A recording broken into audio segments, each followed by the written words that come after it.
Hello friends, Ravindra IAS अड्डा 24/7 के learning platform पे आप सभी लोगों का स्वागत है।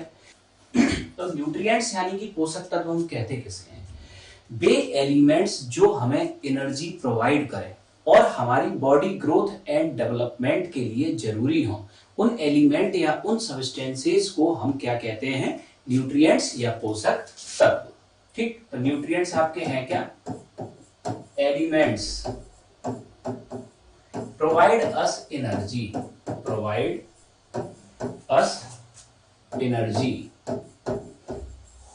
and required for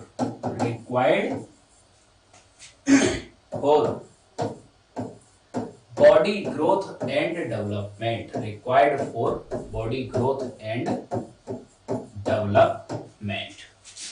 वे तत्व जो हमें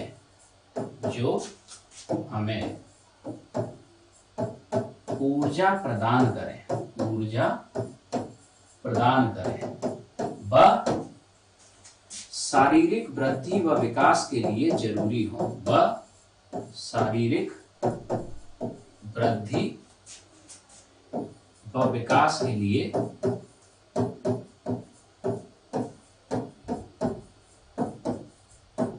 उत्तरदायी हो।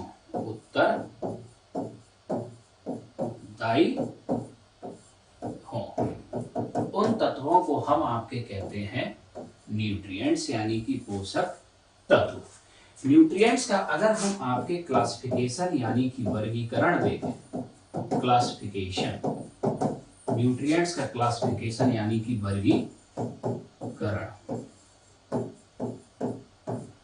तो न्यूट्रिएंट्स को हम दो पार्ट में आपके क्लासिफाई करते हैं। न्यूट्रिएंट्स को हम कितने पार्ट में क्लासिफाई करते हैं? दो पार्ट में। ठीक है, कौन कौन से दो पार्ट में करते हैं समझना आपको। पहला, on the basis of utilisation,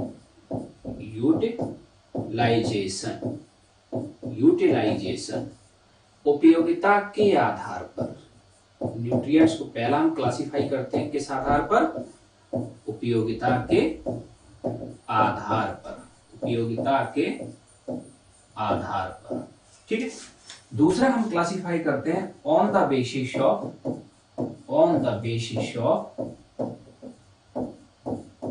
chemical composition,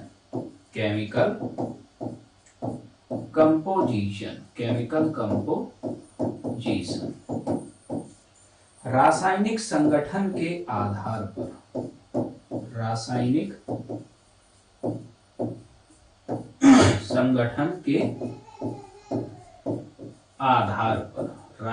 संगठन के आधार पर। तो अब अगर हम आपके देखें तो न्यूट्रिएंट्स आपके हम कहते किसे हैं? इसे आप फटाफट नोट कर लो। तो न्यूट्रिएंट्स आपके क्या हैं? वे तत्व या वे पदार्थ जो हमें ऊर्जा प्रदान करें और हमारी शारीरिक वृद्धि व विकास के लिए आपके जरूरी हो, उन पदार्थों को हम आपके कहते हैं न्यूट्रिएंट्स यानी कि पोषक तत्व। दूसरा ये याद रखिए कि न्यूट्रिएंट्स यानी कि पोषक तत्वों को हम दो आधार पर क्लासिफाई करते हैं। और कौन से दो आधार पर? पहला, उपयोगिता के आधार पर, on the basis of utilisation, किस न्यूट्रिएंट्स का उपयोग क्या है। दूसरा, आपके केमिकल कंपोजिशन यानी कि रासायनिक संगठन के आधार पर। ठीक, कि आपके इनका केमिकल कंपोजिशन क्या है। तो ये आपके दो आधार होते हैं आपके न्यूट्रिएंट्स के। ठीक है, अब न्यूट्रिएंट्स के क्लासिफिकेशन की अगर हम बात करें तो on the basis of utilisation, उपयोगिता के आधार पर न्यूट्रिएंट्स कितने प्रकार के आपके होते हैं? ऑन द बेसिस ऑफ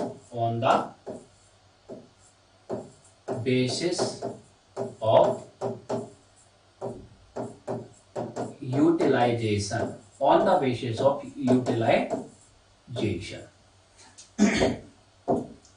उपयोगिता के आधार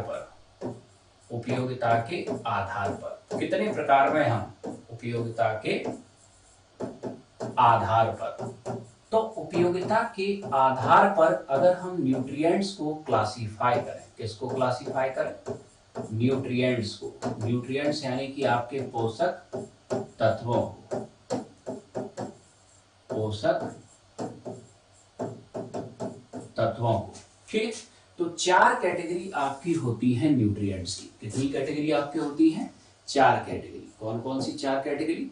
सबसे पहले आपके होते हैं nutrients energy provider. Energy provider यानी कि ऊर्जा प्रदान करने वाले, ऊर्जा प्रदान करने वाले, ऊर्जा प्रदान करने वाले। इस कैटेगरी में आपके जो न्यूट्रिएंट्स आते हैं वो होते हैं आपके कौन से? Carbohydrate, carbohydrate and fat. ठीक, दूसरी कैटेगरी आपके होती है required for body growth and development, body growth and development, शारीरिक वृद्धि एवं विकास के लिए जरूरी, शारीरिक वृद्धि एवं विकास के लिए जरूरी। तो दूसरे आपके वे न्यूट्रिएंट्स जो आपके फिजिकल ग्रोथ एवं डेवलपमेंट के लिए आपके क्या हो? जरूरी। इस कैटेगरी में आपके जो न्यूट्रिएंट्स आपके आते हैं ये होते हैं प्रोटीन। ठीक, इसके बाद आपकी तीसरी कैटेगरी जो न्यूट्रिएंट्स की आपके होती है उपयोगिता के आधार पर या कार्य के आधार पर, वो होती है मेटाबॉलिक रेगुलेटर। मेटाबॉलिक रेगुलेटर यानी कि उपापचयी नियंत्रक, उपापचयी नियंत्रक। ये वे न्यूट्रिएंट्स या पोषक तत्व होते हैं जो शरीर के अंदर होने वाली बायोकेमिकल रिएक्शन या मेटाबॉलिक रिएक्शंस को रेगुलेट करते हैं, यानी कि ये क्या करते हैं? कैटालिस्ट का काम करते हैं। और ये न्यूट्रिएंट्स आपके होते हैं विटामिन एंड मिनरल्स। अगर शरीर के अंदर आपके होने वाली समस्त बायोकेमिकल रिएक्शन या मेटाबॉलिक रिएक्शन को बेहतर ढंग से संचालित करना है तो विटामिन एंड मिनरल्स की उपस्थिति बहुत जरूरी है। और फोर्थ कैटेगरी आपके जो होती है, ये फोर्थ कैटेगरी आपके होती है कौन सी?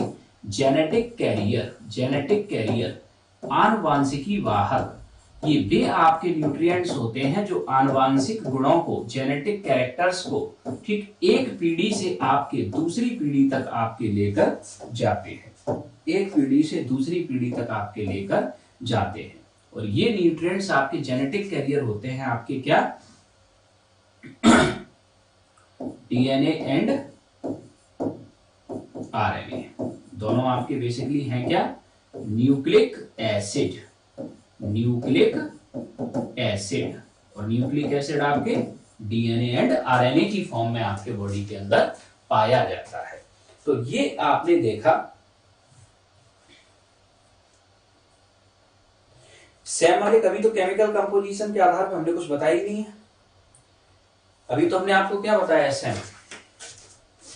हमने ये बताया कि आपके एलिमेंट्स जो होते हैं वो आपके क्लासिफिकेशन 2 आधार पर करते हैं। एक तो उनके द्वारा क्या कार्य किया जाता है या उनका उपयोग क्या है इस आधार पे, और दूसरा उनका क्लासिफिकेशन किया जाता है उनके रासायनिक संगठन के आधार पर। रासायनिक संगठन के आधार पर ही हम न्यूट्रिएंट्स को कार्बोहाइड्रेट, फैट, ठीक, protein, vitamin, minerals, water, roughage, इतने पार्ट्स में क्लासिफाई करते हैं।